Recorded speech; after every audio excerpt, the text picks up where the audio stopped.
Bonjour à toutes et à tous et bienvenue à la librairie Motamo. Aujourd'hui, un coup de cœur non pas sur un roman, mais sur une série de romans, la saga Blackwater, publiée aux éditions Toussaint Louverture.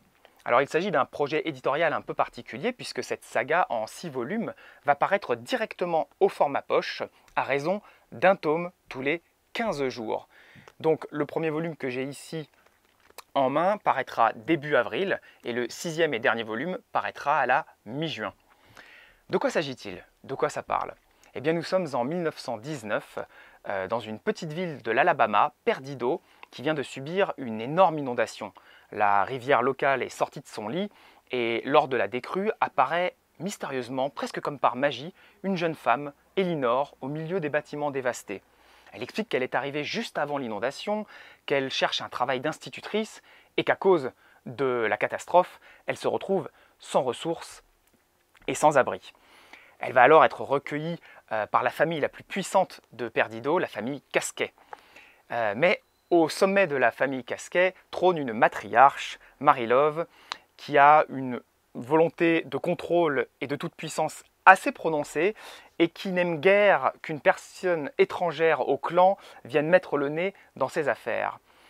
Du coup, va émerger une sorte de rivalité entre ces deux personnes qui va amener son lot d'intrigues, de rebondissements, saupoudré d'une petite touche de surnaturel qui n'est là vraiment que par intermittence pour pimenter encore un peu plus l'intrigue.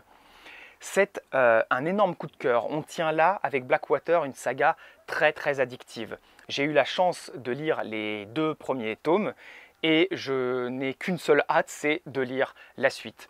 Les personnages sont bien construits, le rythme est impeccable. C'est vraiment un petit bijou et j'ai envie de dire un petit bijou presque dans tous les sens du terme, puisque vous remarquerez peut-être le soin apporté au livre en tant qu'objet, à l'édition en elle-même.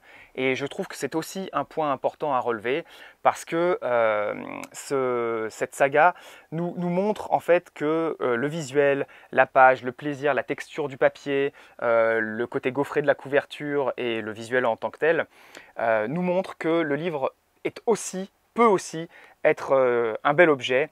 Et lorsque le contenu est aussi brillant que le contenant, il n'y a alors, je crois, plus aucune raison de ne pas se jeter dessus. Voilà, je vous souhaite une excellente lecture et je vous dis à bientôt pour un prochain coup de cœur.